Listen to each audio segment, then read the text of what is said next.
देवियों, सज्जनों, ख्वातीन हजरात and ladies and gentleman, Firoz Bakht Ahmed, chancellor Maulana Azad national Urdu university Hyderabad ने ये वीडियो विशेष रूप से प्रधानमंत्री मोदी जी के उन आंसुओं को लेकर बनाया है जो उनकी आंखों से काशी के कोरोना योद्धाओं के लिए भावुक होकर बहे थे। साथ ही साथ ये वीडियो उन बेदिल और बददिल कांग्रेसियों, वामपंथियों व विरोधियों के लिए भी है कि जिन्होंने इन आंसुओं की भावुक श्रद्धांजलि को क्रोकोडाइल टीयर्स पीआर बनाने का प्रयास और नाटक बताया। वास्तव में ये उनके अपने कुकर्म हैं जिनकी छवि में उन्होंने मोदी जी को आंका।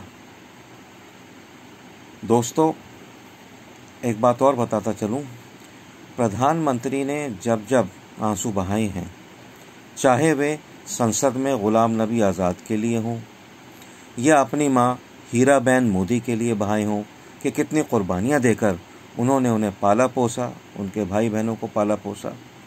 विपक्षियों ने सदा ही उन पर बड़ी भोंडी और भद्दी टिप्पणी की, बल्कि ये कहना होगा कि अट्टहास किया और यहाँ तक कि खिल्ली भी उड़ाई।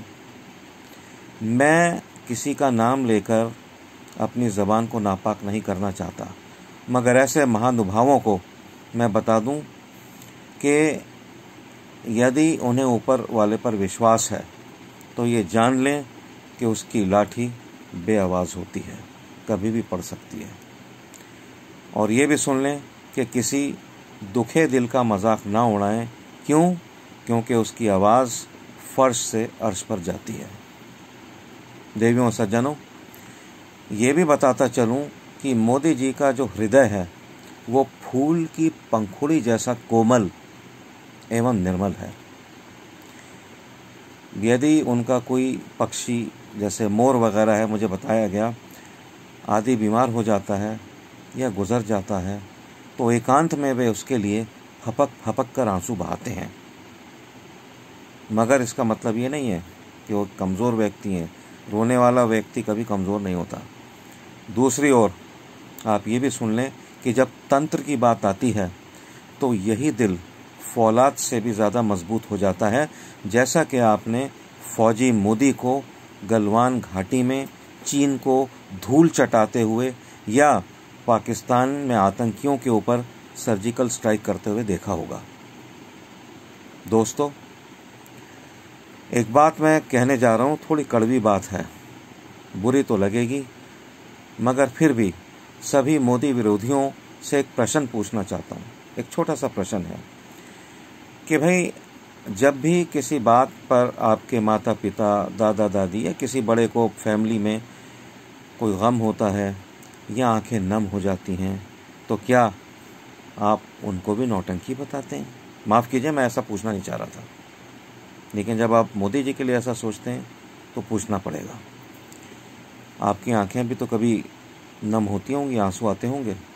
मैं बताता हूँ आपको, कुछ रोज़ पूर्व मेरी एक खरगोशनी जो थी वो गुज़र गई, अल्लाह मियाँ को प्यारी हो गई, और मुझे उसका इतना गम है कि मैं आज भी फूट फूट के उसके लिए रोता हूँ। नमाज़ पढ़ता हूँ तो नमाज में उसकी याद आ जाती है, तब भी ज़ारो क़तार में रोता हूँ। ये दिल है भाई, ये पत्थर नहीं है। और एक बात और सुन लीजिए, मोदी जी का मन तो इतना कोमल है कि वे तो अपने कट्टर विरोधियों के साथ भी बड़ा नरमी का बर्ताव करते हैं। आपको याद होगा कि एक बार ऑनरेबल केजरीवाल जी ने उन्हें मानसिक रूप से असंतुलित बता दिया था।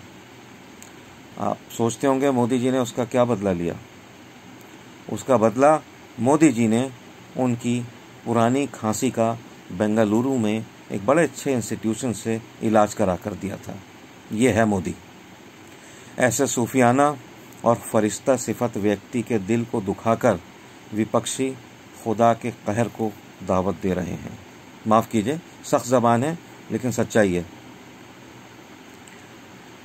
देवियों, सज्जनों, एक बात मैं ये भी बताता चलूं कि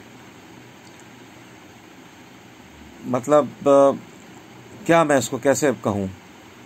हो सकता है कि आप मुझे जो मैं बात कहने जा रहा हूं मुझे आप कहें कि मैं मोदी भक्त हूँ, मैं इब्नुल वक्त हूँ, या मैं कुछ भी हूँ, या अल्लाह का भक्त हूँ, लेकिन कहूँगा ज़रूर, अच्छी लगे या बुरी लगे आपको।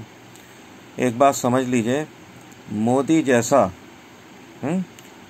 जैसा दमदार, दिलदार, जानदार, शानदार, वज़ादार, सेवादार, वफादार, कामदार और सबसे अधिक ईमानदार प्रधानमंत्री सदियों में, क़र्नों में बस एक बार ही आता है।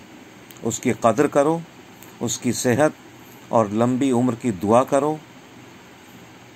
एक बात और कह दूं, जो आपको करना है करिए, और आप करते चले आ रहे हैं, दुनिया जानती है।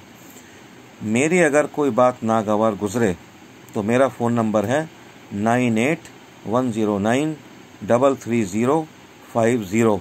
इस पर फ़ोन कर लेना, क्योंकि मोदी के बचाव के लिए मैं दुनिया के 800 करोड़ लोगों में से किसी से भी डिबेट का चैलेंज कबूल करने को तैयार हूँ। शुक्रन कसीरन। जय हिंद।